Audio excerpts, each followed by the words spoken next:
ॐ स्थापकाय च धर्मस्य सर्वधर्मस्वरूपिणे अवतारवरिष्ठाय रामकृष्णाय ते नमः। আমাদের স্পেশাল ইস্যু ম্যাগাজিনের प्रति बছর একটা করে प्रिंट हुए दीपोत्सवी इश्यू। तो एक बार আমাদের इस समय का इस महीने का इस साल का प्रिंट हो गया है।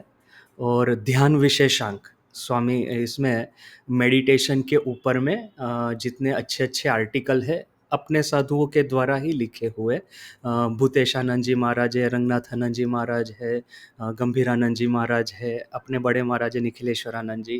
तो बड़ा ही सुंदर कलेक्शन है। तो ये एक हमारा मेजर एक्सरसाइज होता है साल में। तो वो एक हो गया कंप्लीट। सो दिस इज मैंने वन ऑफ द ग्रेट, क्या कहेंगे कि साल में एक ऐसा होता है कि दीपोत्सवी अंक निकल गया अभी, हाँ बहुत अच्छा हुआ। यानी एक खत्म हुआ एक बड़ा काम। अभी माँ शारदा देवी, श्री माँ शारदा देवी अवतरणी का पृष्ठ 5, बंगाली किताब पृष्ठ 5। कल हमने देखा कि पहले तो कहते हैं कि अवतार जब पृथ्वी पे आते हैं तो उनके 3 जो कार्य हमको दिखते हैं, वो सिर्फ 3 ही नहीं, भाव गांभीर्य संपादन, नवीन आदर्श संस्थापन, या तो फिर मानव के चित्त का आकर्षण। ये सिर्फ ये 3 से ही समाप्त नहीं होता, और भी बहुत सारा कार्य होता है जो कि हम अपनी सीमित बुद्धि से नहीं समझ पाते हैं। किंतु फिर गंभीर महाराज फिर आगे क्या लिखते हैं गंभीरानंद जी? तथापि वर्तमान चरित्रेर आलोचनार पक्षे सहायक होइबे बोलिया।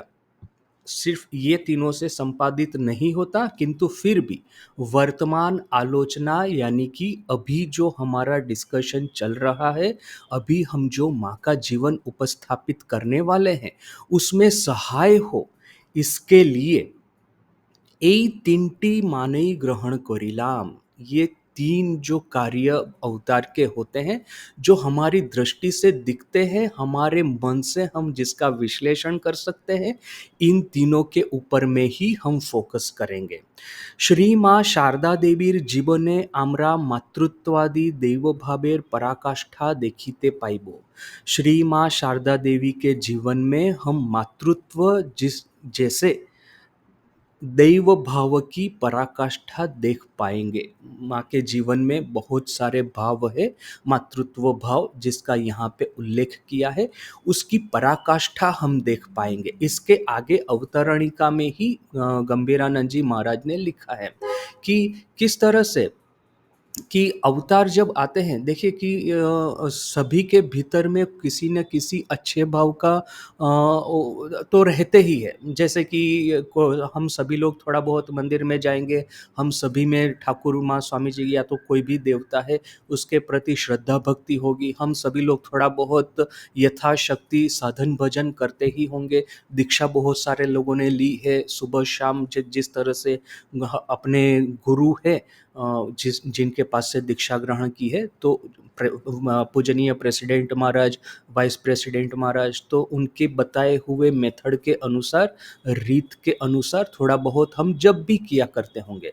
किंतु हम सब में और अवतार में जो डिफरेंस है कि वे लोग उस भाव की पराकाष्ठा हमको दिखा करके जाते हैं। जैसे कि फॉर एग्जाम्पल एक ही भाव है कि क्षमा का भाव। हम सभी लोगों के जीवन में ऐसा हुआ होगा, हमारे जो सीनियर है, अपने माताजी पिताजी या तो फिर नाना नानी दादा दादी, इन सबके जीवन में हमने क्षमा के गुण को लक्ष्य किया होगा कि किस तरह किसी ने उनका कुछ हानि पहुंचाने का या तो फिर उनके विरुद्ध में कुछ कार्य करने का प्रयत्न किया होगा, या तो किया होगा फिर भी उन्होंने अपने हृदय से उसको क्षमा कर दिया होगा। अरे भैया जाने दो, क्या है ये सब छोटी मोटी चीज़ों को लेकर के लड़ना झगड़ना, वो कल सीख लेगा।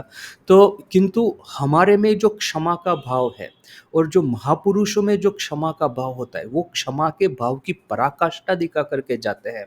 ठाकुर के जीवन की वो बड़ी ही फेमस घटना कि ठाकुर वो भाव में वो जमीन पे लेटे हुए थे। उस समय वो उस चौकीदार था वहाँ पे, हालदार, तो उसने आकर के ठाकुर को जूतों से मारा। लात मारी, ये सोच करके कि ये ठाकुर ये ढोंग कर रहे हैं भाव का, ये जिससे कि मथुर बाबू को लुभा करके उनसे पास से कुछ पैसा वगैरह ले सके। तो ऐसा सोच करके उसने ठाकुर को आघात किया अपने पैरों से। जब ठाकुर को भाव का उपशम हुआ, होश हुआ नहीं, हमारे से कहीं ज़्यादा होश ठाकुर को है जब वो भाव में आते हैं। हम लोग क्या करते हैं कि प्रतिदिन की ये जो लैंग्वेज यूज़ करते हैं, तो कभी-कभी हम लोग ऐसा बोल देते हैं, भाव में बेहोश हो गए थे, फिर भाव में से आकर के होश में आए। एक्चुअली ये तो बिल्कुल गलत हो गया। ये शिवनाथ शास्त्री जो कि जिसके बारे में कल हमने कहा था, वो ठाकुर के पास आना उसने बंद कर दिया था, क्योंकि उसने देखा कि केशव चंद्र सेन ठाकुर के पास आ रहा है, तो फिर ठाकुर के पास आकर के ब्रह्मो समाज के जितने भी फाउंडेशनल नीति नियम है वो सब भूल करके वो माँ का नाम लेकर के कीर्तन कर रहा है। क्या ब्राह्मो समाज की रचना ही तो निराकार के प्रिंसिपल पर हुई है, और ये माँ का नाम लेकर के कीर्तन करना, ये क्या पागलापन केशव सेन ने मचा करके रखा है।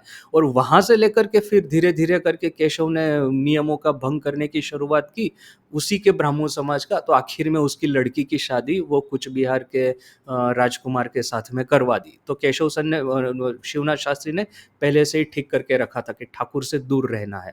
तो ठाकुर वो कहीं पे वो किसी को बोल दिया कि वो बेहेड़ हो गए। बेहेड़ अर्थात कि हेड़ अर्थात कि सिर, और बेहेड़ यानी कि बेसिर के, या तो फिर नॉनसेंस कहो, न कि उनके भीतर में वो कॉमन सेंस नहीं है, न कि वो भाव में आकर के क्या पागलापन करते हैं। तो ठाकुर ने कहा कि अरे तुम लोग दिन रात विषय में डूबे रहते हो, और तुम्हारा माथा ठिकाने पे है, और मैं ईश्वर भाव में मत रहता हूँ तो मैं बेहेड़ हो गया। ये किस तरह का तुम्हारा डेफिनेशन है? तो इसको इसको लेकर के एक बार माँ को किसी ने पूछा था कि माँ ठाकुर कहाँ है? दक्षिणेश्वर की बात है। तो माँ ने बोला देखो वो भाव-टाव में आकर के भाबे-टाबे হয়তো কোথায় गंगाয় বসে আছে। वो भाव-टाव में वो मत्त होकर के कहीं गंगा के किनारे बैठे होंगे, जाओ खोजो उनको। माँ को भी ऐसा कभी-कभी परेशानी हो जाती थी, इतना भाव में मत्त हो जाते थे। किंतु हमको देखना है कि वो पागलपन या तो बेहोश होना, ये शब्द जो हम मत्त होना, ये जो हम डे टू डे यूज़ करते हैं, वो भाव के लिए वो सही शब्द नहीं, अपनी भाषा की सीमितता है, लिमिटेशन है बोल कर के हम ये करते हैं। तो यहाँ पे जब उसने वो ठाकुर के शरीर पे आघात किया, फिर ठाकुर होश में आए ऐसा नहीं कह के, यदि हम थोड़ा-सा अपनी लैंग्वेज को परिष्कृत करें तो कहेंगे कि भाव का उपशम हुआ, तब कहीं जाकर के उनको पता चला कि भाव में पता नहीं चला था, भाव का उपशम होने के बाद में पता चला कि उनके देखो कि पूरे शरीर पे घाव हो गए। तो किसी ने बोला ठाकुर को, जाकर के उनको कंप्लेन करते हैं मथुर बाबू को। मथुर बाबू के पास मामला जाता तो एकदम वो क्या से क्या नहीं कर देते हैं। तो ठाकुर ने कहा नहीं, उसको छोड़ दो, उसको क्षमा कर दो। तो देखिए किसी ने सिर्फ़ उनकी निंदा नहीं की, किसी ने सिर्फ़ उनको पैसा उनका उठा लिया ना कि ऐसा, और जिसको कि हम फिर भी थोड़ा बहुत हम ऑब्जेक्टिवली सोच सकते हैं। ऐसा नहीं, सीधा उनके शरीर पे आघात किया, इतना कष्ट हुआ, उसके बाद में भी ठाकुर ने उसको क्षमा कर दिया। जीसस को क्रॉस पे वो क्रूसविद्ध किया गया था, उस समय उन्होंने क्या कहा? Forgive them father because for they know not what they are doing. हे ईश्वरीय पिता, इनको क्षमा कर दो क्योंकि इनको पता नहीं है कि ये लोग क्या कर रहे हैं। तो शूली पे चढ़े हैं, क्या भयानक कष्ट होता होगा, हम लोग वो इमेजिन करके सोच सकते हैं। इंग्लिश में एक सरस बहुत अच्छा किताब है, अंकल टॉम्स केबिन। ये अंकल टॉम ये अमेरिका में तो पता है ना, स्लेवरी यानी कि ये अफ्रीकन लोगों को अमेरिका बंदी बना करके लेके आते थे। फिर वहाँ के बड़े-बड़े शुगर केन, ये कॉर्न, ये बड़े-बड़े खेत होते थे, उसमें इन लोगों के पास में गुलाम बना करके काम करवाते थे। ये तो पूरे काले अफ्रीका के। फिर वहाँ पे वो सिविल वॉर वगैरह हुआ और इन लोगों को फ्रीडम मिला। तो किंतु जिस समय ये अफ्रीकन लोग अमेरिका में गुलाम बन कर के रहते थे, उस समय की ये कहानी है। साउथ में खास करके ये बहुत होता था। नॉर्थ में इतना गुलामी की प्रथा नहीं थी, नॉर्थ अमेरिका में, क्योंकि नॉर्थ अमेरिका इंडस्ट्रियलाइज था, खास करके ये न्यूयॉर्क, न्यू जर्सी, ये न्यू इंग्लैंड कॉलोनीज कहते हैं वो वाला एरिया। किंतु ये वर्जीनिया है वगैरह, कैरोलाइन है, तो ये जो साउथ अमेरिका वाला जो हिस्सा था, वहाँ पे खास करके बड़े बड़े खेत होते थे और अफ्रीकन लोगों को गुलाम बना करके खेत में उनके पास से काम करवाया जाता था। उस समय की ये कहानी है। किताब का नाम है uncle Tom's cabin. Uncle Tom बोल करके एक अफ्रीकन था, और अभी उस समय क्या था कि जो खेत का मालिक है, इन गुलामों का मालिक, वो किसी गुलाम पे यदि ये अफ्रीकन गुलाम पे यदि नाराज हो जाता, तो उसको इस हद तक टॉर्चर करता, उसको इस हद तक उसकी मारपीट करता जैसे पशु के साथ में करते हैं, इस तरह से। इस तरह का डर नहीं बताएंगे तो ये गुलाम लोग रिवोल्ट करेंगे, वो इस तरह से विद्रोह करेंगे और अपने गोरे मालिकों को मार देंगे। इसलिए सब समय गुलामों को कंट्रोल में रखना है, और जो भी थोड़ा बहुत भी विद्रोह करता है तो उसको एग्जेम्पलरी पनिशमेंट जिसको कहते हैं इंग्लिश में, उसको इस तरह की पनिशमेंट देनी है कि उसको देख करके बाकी लोग विद्रोह का नाम न लें। तो ये अंकल टॉम पे उसके जो मालिक है किसी बात पे नाराज हो गया, तो एक पूरी रात उसको टॉर्चर किया। किंतु जब सुबह हुई तो उसको जो टॉर्चर करने वाले थे वो भी अफ्रीकन थे, दो, वे लोग उसके पैर में गिर गए। बोला कि हमने इस तरह के कितने गुलामों को हमने मारपीट की पूरी रात भर, और वो जिस तरह से बिहेव करते हैं, और आप जो है, आपकी जो डिग्निटी है, आपके भीतर में जो हमने दिव्यता का प्रकाश दिखा है, तो ये तो जीसस क्राइस्ट स्वयं यदि पृथ्वी पे आ जाएंगे तो हमको इस तरह का कुछ देखने को मिलता। आपने एक अक्षर हमको, यू डिडंट कर्स अस, आपने हमको श्राप नहीं दिया, आपने हमको गाली नहीं दी, इस भयानक टॉर्चर को आपने सहन कर लिया, यू आर गॉड, इस तरह से उनके पैर में गिर गए। तो देखिए, इस तरह के एक्सट्रीम एग्जाम्पल जब होते हैं, तब हम उस गुण को हम अपने जीवन में आदर्शनीय, वो आदर्श है या तो अपने जीवन में करणीय है, ये बात हम तब स्वीकार करेंगे। वैसे ही हम किसी को देखेंगे, अपने पिताजी को देखा या अपने किसी रिलेटिव को देखा, देखा कि चलो कोई उनकी निंदा कर रहा है तो उन्होंने कहा कि अरे छोड़ो उसको, क्या है। हमने खुद ने अपने जीवन में कई लोगों को क्षमा कर दी होगी, हम हमारी खुद की गलतियां हुई होगी, और हमारे टीचर है या हमारे मित्र है उनको, उन्होंने हमको क्षमा कर दिया होगा, ऐसा भी हमने देखा है। किंतु ये सब क्या है ना कि इसकी क्षमा करने से जो प्राइस, जो कीमत पे करनी पड़ती है, जो जैसे कि सबसे बड़ा एग्जाम्पल भारत की स्वतंत्र फ्रीडम मूवमेंट, बाकी सब जगह पे देखिए कि American freedom war of independence, British लोग अमेरिका पे भी राज करते थे, किंतु उन लोगों ने युद्ध के माध्यम से ब्रिटिश लोगों को वहाँ से हटाया। जैसे कि रशिया या चाइना में, वहाँ पे ये जो धनपति लोग थे, कैपिटलिस्ट थे, वे लोग वहाँ के लोअर क्लास या तो फिर ये वर्किंग क्लास के ऊपर में अत्याचार करते थे, तो उनका मर्डर करके, उनकी हिंसा करके, उनका जो पावर है समाज के ऊपर में वो कम किया या तो उसको ख़त्म किया। जर्मनी का एग्जाम्पल पता है, फ्रांस का एग्जाम्पल पता है, जहाँ जहाँ पे भी ये जो लोअर क्लास है या तो गुलाम प्रजा है या तो कॉलोनाइज स्टेट है, उनको बिना युद्ध के, बिना हिंसा के फ्रीडम नहीं मिलता। भारत में ही एक ऐसा हुआ है, हमने अपने ऊपर अत्याचार करने वालों को आशीर्वाद देकर के भारत में से भगाया है, और इसकी सिद्धि सिर्फ महात्मा गांधी को नहीं जाती। This credit goes to Thakur Maa and Swami ji.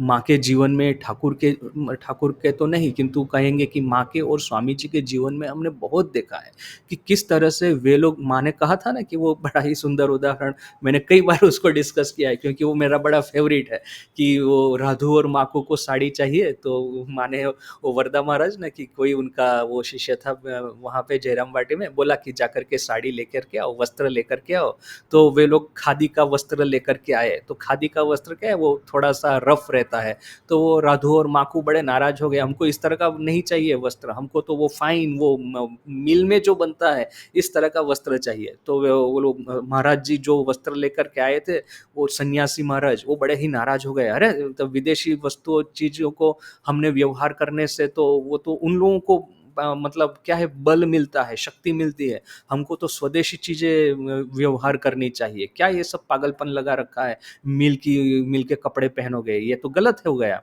तो माँ ने हंसते हंसते कहा कि अरे ओराव तो अमार छेल है, वे लोग भी तो मेरे ही संतान है। ब्रिटिश लोग जो लोग की मिल में वस्त्र बनाते हैं और मिल के वस्त्र भारत में बेचने के लिए, भारत में जो बड़े ही फाइन वस्त्र जो लोग बनाते थे उनके अंगूठे काट दिए थे, वही लोग भी तो मेरे ही संतान है। माँ ने ऐसा कहा था। तब कहीं जाकर के ब्रिटिश लोगों से हमको जो आज़ादी मिली है वो दैट वाज नॉन वायोलेंट, ये सत्याग्रह के बल पे हमने आज़ादी प्राप्त की है। और वे लोग गए हैं तो उनके प्रति हमारे मन में कोई द्वेष भाव भी नहीं रहा, क्योंकि ये द्वेष भाव की साइकिल जो है ना वो हमेशा चलती रहती है। ये साइकिल ऑफ वायोलेंस, जितने लोगों ने ये युद्ध करके हिंसा करके स्वतंत्रता प्राप्त की है, सबके जीवन में देखिए कि ये साइकिल ऑफ वायोलेंस चलती ही रहेगी, चलती ही रहेगी। ये चाइना है, रशिया है, रशिया ने कितने सारे युद्ध में भाग लिया, चाइना ने कहीं जाकर के चाइना के भीतर में जो कल्चरल रेवोल्यूशन वगैरह जो आया है उसमें वहीं के ये माओ जेडोंग या तो फिर उनकी कम्युनिस्ट पार्टी करोड़ों करोड़ों अपने ही देशवासियों को मृत्यु के मुख में डाल दिया, कल्चरल रेवोल्यूशन के नाम पे, न कि ग्रेट लीप फॉरवर्ड के नाम पे, न क्या क्या उन्होंने कहा किया है। ये स्टालिन ने अपने ही कितने देश बांधवों को गुलाग यानी कि वहाँ के साइबेरिया के प्रिजन में फेंक दिया। तो एक बार आप वायलेंस स्टार्ट करते हैं, इसका अंत नहीं आता, आपको हिंसा का एक हैबिट लग जाता है, एक एडिक्शन लग जाता है। अमेरिका का वॉर ऑफ इंडिपेंडेंस के बाद में देखेंगे कि एवरी ईयर अमेरिका किसी न किसी वॉर में वो पार्टिसिपेट होता रहा है, भले उसको डायरेक्टली अफेक्ट न भी करे, कहीं दुनिया के दूसरे छोर पे भी हो रही है, कोरिया में हो रही है, ना वियतनाम में हो रही है, ना कहाँ पे वॉर हो रही है, अमेरिका सब समय वहाँ पे जाकर के अपने सोल्जर्स को भेजेगा, क्या से क्या नहीं करेगा। Cycle of violence will never stop. इसके लिए क्षमा का जो गुण है उसको हमको अपनाना है, किंतु ये क्षमा लोगों को करनी है। मुझे खुद को नुकसान हो रहा है, मैं कब लोगों को क्षमा करूंगा? मुझे तो एक ज्वलंत आदर्श चाहिए, आदर्श की पराकाष्ठा चाहिए। मेरे टीचर ने, मैंने आज होमवर्क नहीं किया, गलत कह दिया, टीचर ने पिताजी को फ़ोन किया, ना कुछ भी किया, पता चल गया सच कि ये वो घर से निकल करके कहीं खेलने को चला गया था, इसलिए इसने होमवर्क नहीं किया। तो मुझे डाँटने की बजाय बुला करके एक बड़े प्रेम से बोला कि अरे भाई तुम ऐसा मत करो, तुम्हारा भविष्य का सोचो, माता-पिताजी वृद्ध हो जाएँगे, उनका मेडिकल ट्रीटमेंट का खर्चा तुमको निकालना पड़ेगा, तुम्हारे भाई-बहन है छोटे, उनकी मैरिज वगैरह की व्यवस्था है, कहाँ से तुम पैसे लाओगे यदि तुम पढ़ाई लिखाई नहीं करो। इतना अच्छे से मुझे समझाया, तुम्हें बड़ा ही उनके ऊपर में बड़ा श्रद्धा भक्ति का भाव आ गया, अरे वाह ऐसे टीचर होने चाहिए, वरना होमवर्क नहीं किया डांटेंगे, चिल्लाएंगे, मारेंगे, ऐसे टीचर का क्या लाभ है, मैं कभी सीखूंगा नहीं। किंतु मेरे खुद के जीवन में जब ऐसा कुछ होगा कि किसी ने मेरे साथ में बड़ा ही अपराध किया हो और मेरे मन में इससे बड़ा ही क्रोध उत्पन्न हुआ हो, या तो फिर उससे मुझे बड़ा ही कष्ट हुआ, तो जब ये इमोशन, नेगेटिव इमोशन बहुत बढ़ जाती है, क्रोध है या तो फिर कष्ट है या तो भय है, उसको ओवरकम करने के लिए, सामने वाले को क्षमा देने के लिए, मुझे जो क्षमा का आदर्श चाहिए वो इस तरह के दिन प्रतिदिन के क्षमा के आदर्श में से वो मुझे उस समय हेल्प नहीं करेगा। जो एक्सट्रीम इमोशन में जब हम आते हैं उस समय एक्सट्रीम आदर्श जो लोग दिखा करके गए हैं वही आदर्श, मुझे एक अंधे कुएं में मैं जाकर के गिर रहा था तो उस समय वही एक्सट्रीम आदर्श मेरा हाथ पकड़ करके मुझे निकालेंगे। इसीलिए देखिए कि ये जो बाइबल है या तो कथामृत है या तो गीता है या तो उपनिषद है या तो फिर ये ठाकुर माँ स्वामी जी की जीवनी है, इसका एंड्यूरिंग अपील है, यानी कि हमेशा के लिए वो हमारे हृदय को सांत्वना देती रहती है। हमेशा के लिए जब भी हम कोई बहुत बड़े कष्ट में हो या तो फिर हमारे जीवन में एक सतत एक स्ट्रेसफुल एटमॉस्फेयर बना हो, उस समय यही सब किताबें, यही सब धार्मिक जीवन, यही सब प्रेरणादायी प्रसंग हमारे हृदय को सांत्वना देते रहते हैं, हमारे मन को सधियारा देते रहते हैं। तो इसी के लिए एक एक्सट्रीम आदर्श की पराकाष्ठा हमको यदि कोई प्रदर्शित करके जाता है तो वो अवतार होते हैं। इसीलिए यहाँ पे महाराज ने कहा है कि मातृत्व जैसे देव भावों की पराकाष्ठा माने दिखाई है। वो पराकाष्ठा यदि दिखाई है, ठाकुर ने एक बार कहा था कि यदि थोड़ा वल्गर है, आमी यदि दाड़िये मुतवो तोरा घुरिये घुरिये मुतवी।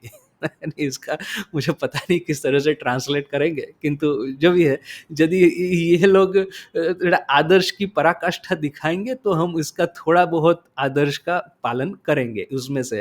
यदि 100% आदर्श दिखाएंगे तो हम लोग 10% या 1% पालन करेंगे। एवं धर्म मार्गेर परिपुष्टिर जन्य उहारा केमन करिया नवभावे रूपायित हইয়াছে ताहारও परिचय पाइबो।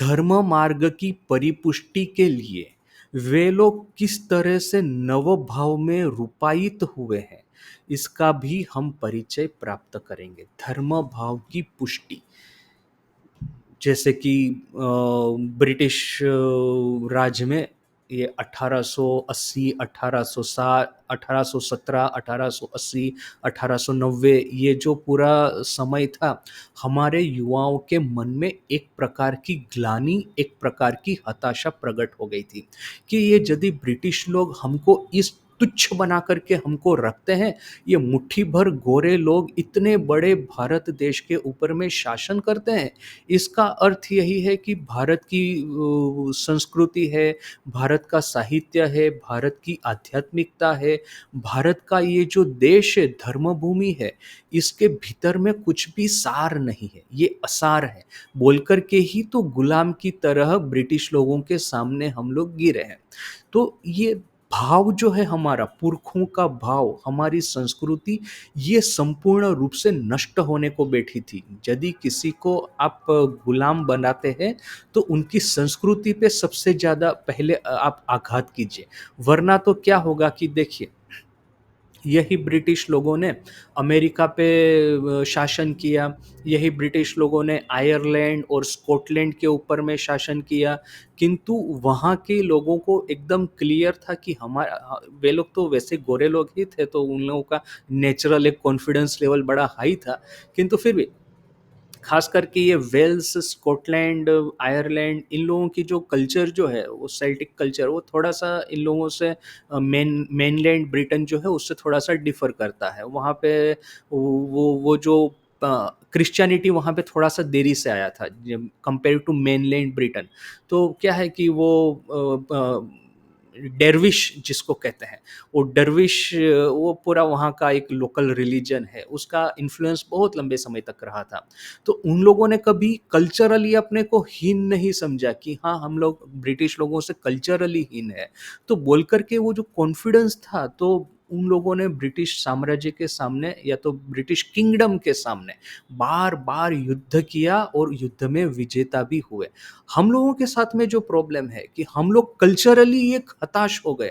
हम लोगों ने अपनी संस्कृति को इस तरह से मान लिया कि हमारी संस्कृति ब्रिटिश लोगों की संस्कृति से हीन है। तो ये कल्चरल इन्फीरियरिटी कॉम्प्लेक्स जिस समय हमारे मन में प्रवेश हो गया, तभी से हमारी रियल डिफीट स्टार्ट हुई। यदि बाल गंगाधर तिलक ने एक बहुत सुंदर बात कही थी, यदि सभी भारतीय एक साथ में मिलकर के थूकेंगे भी तो इतना बड़ा सैलाब आएगा कि सभी ब्रिटिशर वो अरेबियन सी में बह जाएंगे, किंतु एक साथ में मिलकर के वो कार्य करने की हमारी क्षमता संपूर्ण रूप से ह्रास हो गई थी। जैसे कि Indian war of first war of independence independence, जिसको कि म्यूटिनी कहते हैं। क्या हुआ कि एक बार पता चला कि ब्रिटिश लोगों ने इस तरह की वो बुलेट तैयार की है जिसमें कि गोमांस और शुकर मांस ये दोनों का प्रयोग किया है उसकी बुलेट की ऊपर में जो केप होती है उसके भीतर में, और वो केप आपको दांत से निकाल करके वो फेंकनी होती है। यानी कि हिंदू होगा तो उसके मुंह में गौ मांस जाएगा, गाय माता का मांस, और जो मुसलमान होगा उसके मुंह में शुकर का मांस जाएगा। तो ये तो बड़ा ही हिंदू मुसलमान इकट्ठा हो गए और उन्होंने पहला ही जो विद्रोह कर दिया उसमें वो ब्रिटिश लोग इतने डर गए कि हमेशा के लिए उन्होंने ठीक किया कि ये दोनों लोग और साथ में ये ब्राह्मीण और ये नीच जिनको जाति कहते हैं, इन तीनों को कभी इकट्ठा नहीं होने देना है। यदि इकट्ठा हो गए हमारा यहाँ पे रहना मुश्किल हो जाएगा। इसके बाद में इन लोगों ने जो डिवाइड एंड रूल की जो नीति जो स्टार्ट की, हम लोग आपस में ही लड़ कर के मर गए, और ब्रिटिश लोगों को हम जैसे एक बंदर और तीन बिल्लियाँ माने आपस में जाकर के लड़ते हैं और बंदर के पास जाकर के बोलते हैं अभी न्याय कीजिए, हम में रोटी बांटिए। तो वो थोड़ी ना पूरी रोटी हमको देने वाले हैं, आधे से ज़्यादा रोटी अपने से खा गए और बाकी का जो बटा वो बांट दिया। तो ये हमको कॉन्कर कोई भी हमको डिवाइड कब कर पाएगा?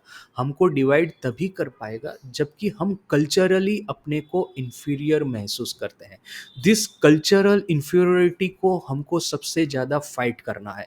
ये ये पॉइंट जो है ना, गंभीरानंद जी ने माँ के जीवन में इतना नहीं डिस्कस किया है जितना कि उन्होंने युग नायक स्वामी विवेकानंद जो स्वामी जी की बायोग्राफी है उसमें उन्होंने ये डिस्कस किया है कि किस तरह से कल्चरल इन्फीरियरिटी का भाव हमारे युवाओं में प्रवेश कर गया था, कि हमने ब्रिटिश लोगों के पास से उनके जितने भी कु कुरिवाज है, उनके जितने भी वो बदतर आचार है, व्यवहार है, वो सब अपनाना शुरू कर दिया था। मांस खाएँगे, मदिरा पिएँगे, स्त्रियों के साथ में दुर्व्यवहार करेंगे, अपनी संस्कृति को दिन-रात गाली देते रहेंगे। यहाँ तक कि स्वामी जी ने एक बार गीता की प्रशंसा कर दी। तो ठाकुर ने कहा किसी यूरोपियन पंडित ने गीता की प्रशंसा की है इसलिए नरेना जैसा बोल रहा है। तो माने नरेन जैसा नरेन भी ठाकुर को पता था कि क्या इनकी नस क्या है, इनकी नाड़ी कहाँ पे है, ठाकुर को पता था। तो ये लड़के लोग किस तरह से विदेशी संस्कृति के प्रभाव में आकर के हमारी संस्कृति को, हमारे पुरखों को हीन समझना शुरू कर दिया था, इसके सामने लड़ना है। ये मेंटल वॉर है, this is a cultural war. ये किसी को मार पीट करके भगा देना वो कोई बहुत बड़ी बात नहीं है। एक बहुत सुंदर उदाहरण है, यदि वीरता का ही उदाहरण देखना है तो ब्रिटिश लोगों ने अफगानिस्तान पे अटैक किया। अभी ऐसा था कि अफगानिस्तान के लोग एक किले में उन्होंने अपने को सेफ करके रख लिया। एक किला कहाँ पे था कि एक सीधा एक पहाड़ है, सीधा पहाड़, एक ओर से सीधा पहाड़ है और दूसरी ओर से इस तरह से ढाल है, एक दूसरी ओर से रिक्लिनेशन है। तो किला जो था वो सीधा जो वहाँ पे ख़त्म होता है, वहाँ पे खड़ा था, और पीछे से तो सीधा कितने हज़ारों फुट नीचे वो जाएगा, और सामने से वो जो है वो ढाल है। किसी भी सेना को इस किले पे आक्रमण करना होगा तो सामने से आना पड़ेगा, क्योंकि आने का रास्ता तो वही है। तो ये अफ़गानिस्तान के लोग जो किले में अपने को सेफ करके बंद करके रखे, उन्होंने अपना पूरा डिफेंस जो है सामने की ओर रखा है, और किला इतना मजबूत था कि सामने से जो भी अटैक होगा, कितने सैकड़ों सोल्जर भी अटैक करेंगे ना, तो किले में बंद कुछ 10-15 लोग अपने को डिफेंड कर पाएंगे, जिसको कि मिलिट्री की लैंग्वेज में कुलडी साक कहते हैं। अर्थात कि एक छोटी सी जगह जहाँ पे आपका नंबर का स्ट्रेंथ कोई काम नहीं करता, छोटी सी जगह में कम ही सोल्जर आएंगे, तो आपके 10 है, सामने वाले के 10 है, तो सामने वाले के 1000 भी क्यों ना हो, आपके पास में सिर्फ 10 सोल्जर भी क्यों ना हो, इतनी छोटी सी जगह में 10-10 लोग ही फाइट कर पाएंगे। तो इस छोटी सी जगह का, इस तरह की नैरो जगह का बड़ा फायदा रहता है। मिलिटरीली इसको प्राइम स्पॉट कहते हैं। तो इस तरह से उन्होंने बड़ा ही अच्छे से अपने को सेफ करके रखा था। ब्रिटिश लोग सामने से आएंगे, छोटी जगह है, ढाल है, यानी कि हम ऊपर से उनके ऊपर पत्थर फेंकेंगे, तीर फेंकेंगे, वो उनको नहीं जीतने देंगे। एकदम पक्का था कि इस तरह के किले को जीतना असंभव है, कोई जीत नहीं पाया है, ब्रिटिश लोग भी नहीं जीत पाएंगे। तो अभी वे लोग सब किले में सामने देख रहे हैं कि कब आ रहे हैं, कब आ रहे हैं। देखा कि सामने ब्रिटिश आर्मी तैयारी कर रहे हैं, सब कुछ कर रही है फाइट करने के लिए, एकदम रेडी है। कभी कभी वो फायरिंग करते हैं, कभी कभी मार्चिंग करते हैं, कभी ये करते हैं, कभी उनका सेनापति चिल्ला करके ऑर्डर देता है, किंतु अटैक नहीं हो रहा है। तो इन लोगों ने, अफ़गानिस्तान वालों ने सोच लिया कि हाँ, बस अभी हम लोग, ये लोग इतना डर गए हैं कि पता है कि दिस इज़ अ कुल-de-sac, यहाँ पे वो नहीं जीत नहीं पाएँगे। वो हार कर के पहले से ही चले जाएँगे, युद्ध करने की नौबत ही नहीं आएगी। वो लोग बड़ा मज़े से बैठे हैं। उस समय क्या हुआ, जो ब्रिटिश जो कमांडर था, उसने 10-15 सोल्जर्स को बोला कि पीछे से जाओ। पीछे से जाकर के सीधी जो चढ़ाई है, वहाँ पे चढ़ो और पीछे में जो वीक स्पॉट है, भीतर में घुसो और भीतर में से दरवाज़ा खोल दो। जैसे ही दरवाज़ा खुलेगा किले का, हम लोग घुस जाएँगे भीतर में।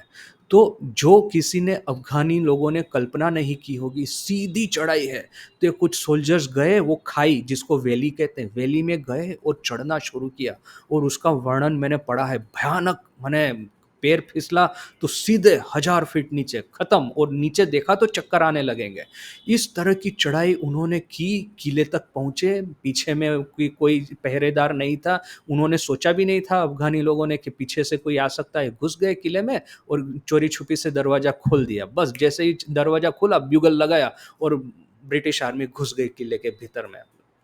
देखिए कि ये बैटलफ़ील्ड ब्रेवरी जिसको कहते हैं, इसके उदाहरण विश्व के इतिहास में कम नहीं है। एक के बाद एक स्वामी जी का खुद का एक ऑब्ज़र्वेशन है। स्वामी जी कहते हैं कि ब्रिटिश लोगों का कहना है कि जब युद्ध चालू होता है तब गोरे सैनिक ही लड़ते हैं। हम लोगों ने वैसे बहुत सारे हिंदुस्तानी सिपाही को रखा है, किंतु युद्ध का जो माहौल जब बनता है, चिल्ला-चिल्ली होती है, मार-काट होती है, खूना-मरकी होती है, तब ये ब्रिटिश सोल्जर ही वहाँ पे टिक सकता है, और ये हिंदुस्तानी सिपाही सब आँख बंद करके भागना शुरू कर देते हैं। तो स्वामी जी ने कहा, जब वो जहाज में जा रहे थे, तो देखा कि जब भी तूफ़ान वग़ैरह कुछ आता है, तो ये गोरे खलासी जो थे, वे लोग शराब पी कर के मत्त हो जाते हैं, क्योंकि डर लगता है, तो डर का उपाय क्या है? तो शराब पीना। वो बोलते, स्वामी जी ने कहा है कि हमारे हिंदुस्तान के जो खलासी हैं, वही बिना शराब पिए अपने क मन को सिर्फ़ विल पावर की मदद से स्ट्रॉन्ग करके तूफ़ान का सामना करते हैं। तो ये ब्रेवरी जो है, बैटलफ़ील्ड ब्रेवरी, वो सभी प्रजा में होती है। वो कोई बहुत बड़ी बात नहीं है। झाँसी की रानी को देखिए, महाराणा प्रताप को देखिए, भारत में इस तरह के उदाहरण की कोई कमी नहीं है। अर्जुन, भीम, भगवान कृष्ण स्वयं, भगवान राम, महावीर स्वयं, युद्ध के देवता भगवान शिव स्वयं अपने यहाँ पे विराजमान है। तो कोई बैटलफ़ील्ड ब्रेवरी कौन-सी बड़ी बात है, दुश्मन को मार देना। किंतु जब कल्चरल अटैक होता है, धर्म के ऊपर में आघात होता है, जब मन को कोई वश में कर लेता है, मोहित कर लेता है, हिप्नोटाइज़ कर लेता है, तब मन को छुड़ाना, ये हिप्नोटिज़्म से अपने मन को छुड़ाना, ये इन्फीरियरिटी कॉम्प्लेक्स में से देश को जगाना, ये रियल वॉर है। और इस रियल वॉर में ये सही-सही जो मेंटल वॉर है, उसमें विजेता हुए थे ठाकुरमा स्वामी जी। इसलिए यहाँ पे लिखते हैं, धर्म मार्ग की परिपुष्टि के लिए उन लोगों ने नव भाव में रूपायित हुए थे। अब ये नव भाव में रूपायित होने का क्या अर्थ है, वो हम कल देखते हैं। ओम शांति शांति शांति। हरि ओम तत्सत। श्री राम कृष्णार्पणमस्तु।